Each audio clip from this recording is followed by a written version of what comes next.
So the problem with there's lots of issues that we're going to talk about over the next 2 lectures. One of the big issues is around replication and reproducibility.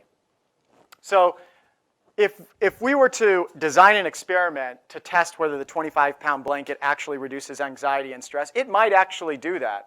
The problem is a lot of these don't have any sort of replication. There's questions about how the individuals, the study subjects were chosen, just the general design of the experiment, the way the analysis was done, in what condition, what people were chosen. There's all sorts of questions, but I want to focus your attention for the next few minutes just on replication.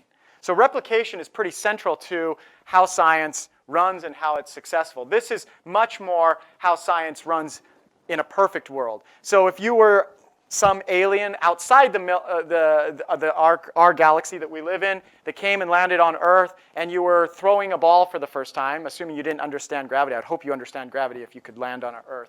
But if you were trying to figure out what this thing called gravity is, and you were throwing the ball up and down, and you were wanting to do tests as whether it worked in Seattle, and it worked in London, and it worked in Paris, you would get this replication. You could develop a model and then try to understand what's going on in this physical world on Earth. It depends on this kind of replicability.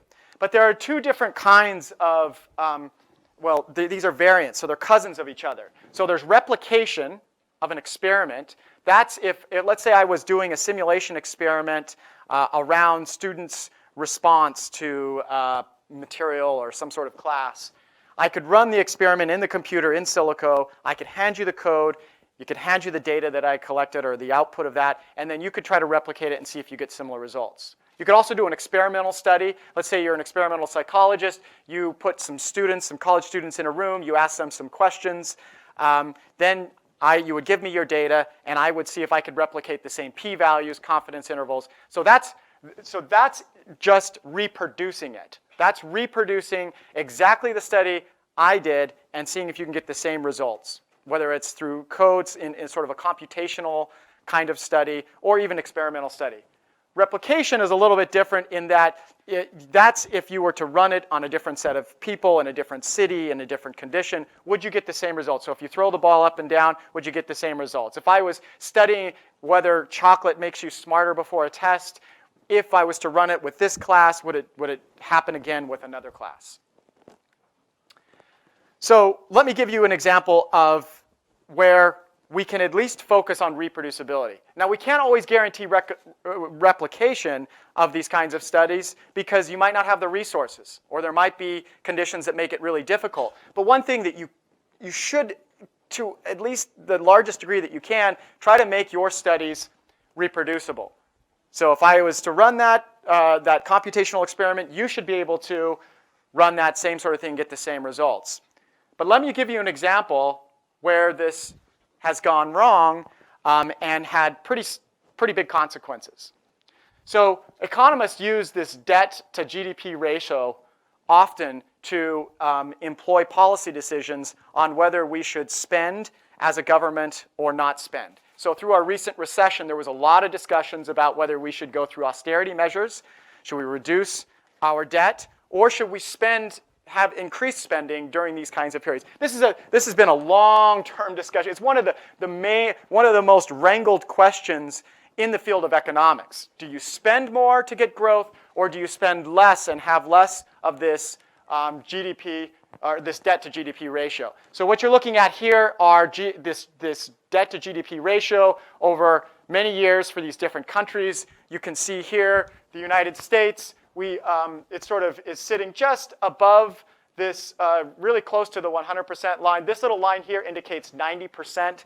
This is used by a lot of famous economists as the threshold beyond which growth slows down. And we'll talk about it in just a second. But you see some countries, like up here, it's kind of hard actually with the color, but UK is way above. So this means they're spending way, way more money than the size of their GDP. Now, it did come down over the years. This is sort of likely related to the war.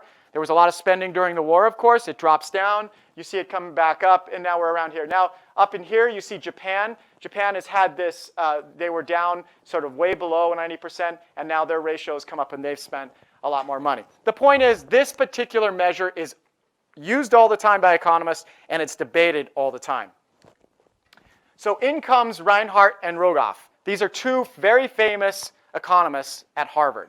They published a paper in 2010 that looked at these different ratios to see whether it was healthy to be above or below, or basically what the effect of being above 90% is on growth.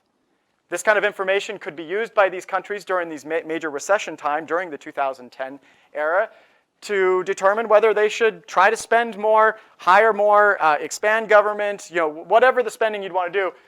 They wanted to figure out whether that was a good idea or not. So what happened was they published a study, and a graduate student at University of Massachusetts Amherst was required in a classroom, or so the story goes, was required, or did it anyway. I don't know if he was required, that might be the urban legend, but he tried to reproduce the result. And the big finding was that when they got the data, and to the credit of the authors, they did give him the data, they found that the authors, here's what's in blue right here, that's boxed in blue, is the formula they used to calculate this important growth factor. So they said right here, if you're below 30%, this debt to GDP ratio, if you're below 30%, here's what your growth rate is. If you're at 30 to 60%, here's your growth rate. If you're above 90%, here's the average growth rate. You're actually a negative growth rate, period. So that was the big take home. Other countries were already looking at this and using it to employ policies in their home countries. So this is a big deal. Again, this number is a big deal to report. Well, the graduate student, Thomas Hurden, it was his name, wrote this little critique of this famous paper and said, you know what, you guys forgot to include some other countries. You basically had a copy and paste error in your formula that was being used in countries around the world and in discussions everywhere. It's being cited, it's still cited by many congresswomen and congressmen. There were other issues in the paper. There was weighting issues that they sort of discussed in the critique. But the issue is they tried to reproduce the results on something that big decisions were made on, and they couldn't do it. So now that's where we're saying you should at least be able to reproduce these results. Well, what happened was, so after doing this correction, not only was this less of an effect, it was the opposite. So instead of a negative 0.1 result, it was 2.2% increase. Now there's some debates, and actually the authors themselves, Reinhardt and Rogoff, they have tried to defend their reasoning. They do admit that this was a problem, but they still sort of stand by their initial results. But the Thomas Hurden actually landed on the Colbert Report. If you want to watch an entertaining clip, this was really well done.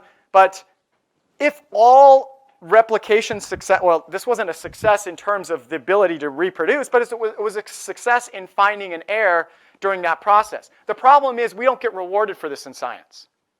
I can't write a grant to the National Science Foundation and say, I'm going to replicate a couple different papers. Now, they're giving a few grants to this kind of effort now because they're recognizing that we're in a big crisis right now.